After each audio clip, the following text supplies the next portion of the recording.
Opo natin, Mel Duterte. 3 to 6 months, we get rid of crime, criminality, corruption. Police have the same narrative on the killings. The suspects resisted or nanlaban. A bloodier drug war. Patuloy ang pagtaas ng bilang ng mga drug suspect na napapatay. There's nothing wrong in saying that if you destroy my country, I'll kill you. If you destroy the youth of the land, I will kill you. Inumpisahan ni dating Pangulong Rodrigo Duterte ang kanyang pamumuno noong 2016 sa isang pangakong tuldukan ang iligal na droga at kriminalidad.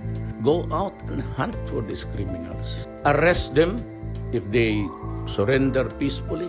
But if they put up a violent stand, you just have to kill him.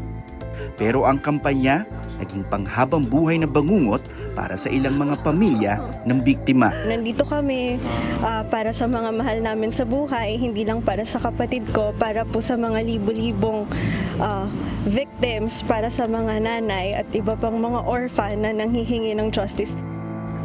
2017 nang unang sampahan ng reklamo sa International Criminal Court o ICC si Duterte. 2018 nang opisyal na inanunsyo ni nooy ICC prosecutor Fatou Bensouda ang preliminary investigation sa drug war killings. The preliminary examination of the situation in the Philippines will analyze crimes allegedly committed in this state party since at least the 1st of July 2016 in the context of the War on Drugs campaign. Pero ang dating Pangulo hindi natinag sa banta ng investigasyon at ipinag-utos din ang pagkalas ng Pilipinas sa Rome Statute, ang treaty na bumubuo sa ICC sa kapareho ding taon. 2019 nang opisyal na kumalas ang Pilipinas mula sa ICC.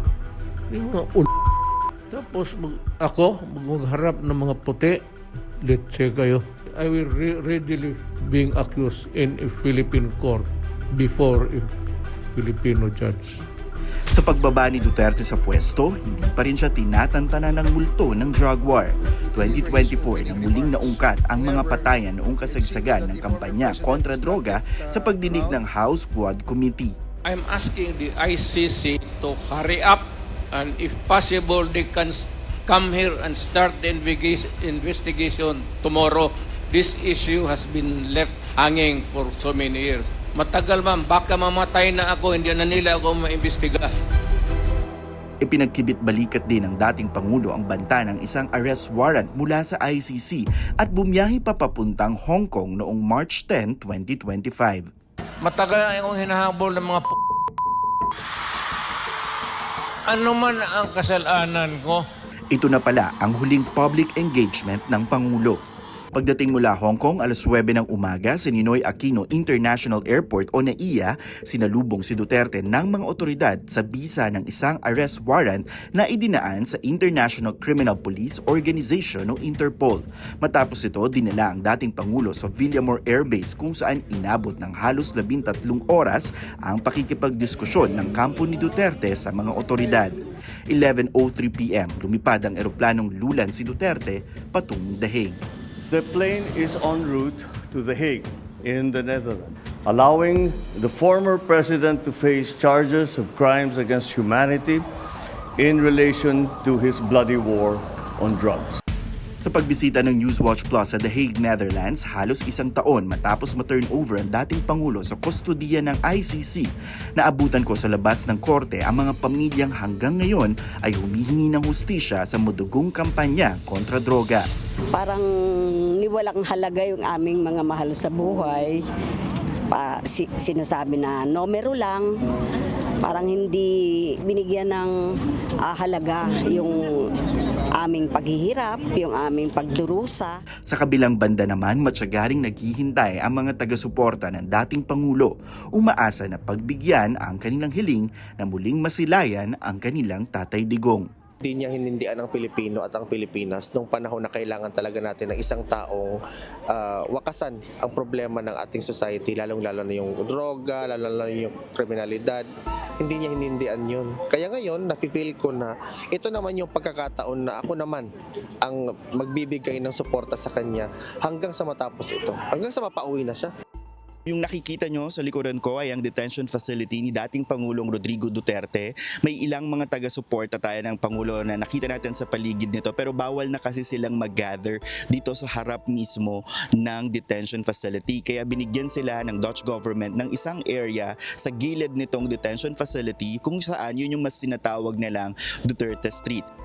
He stood up with a colossal institution by making a stand that he doesn't want to appear before the confirmation hearing precisely because he does not recognize the jurisdiction of the ICC.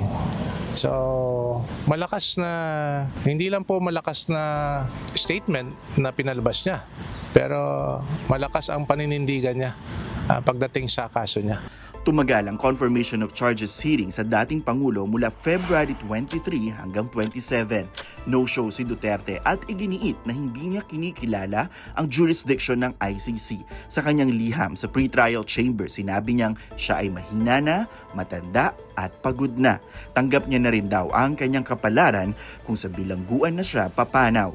Finally, we're here in this court to prosecute the most responsible. And the most responsible is his client, former President Duterte.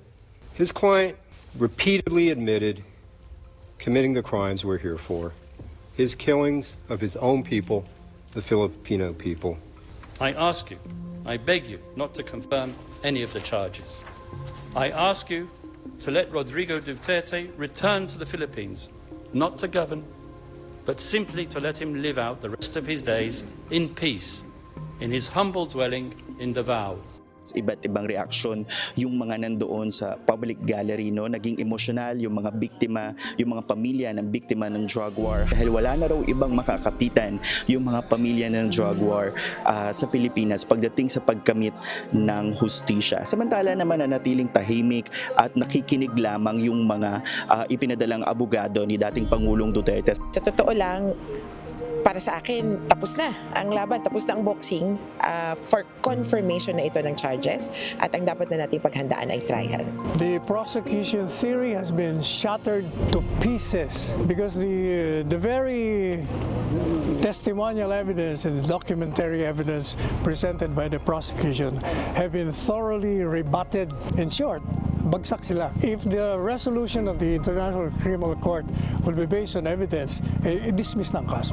Ilang araw matapos ang charges hearing ng dating Pangulo, hindi naman pinagbigyan ng ICC Appeals Chamber ang hiling ni Duterte para sa isang interim release o pansamantalang kalayaan. But we have always argued that for the victims, it's important that Benito Duterte remain in detention. We have indicated a number of times that there is an issue of security for the victims still living in Philippines. From Pilipinas to The Hague, sa loob ng 60 araw malalaman kung lilitisin ng ICC si Duterte.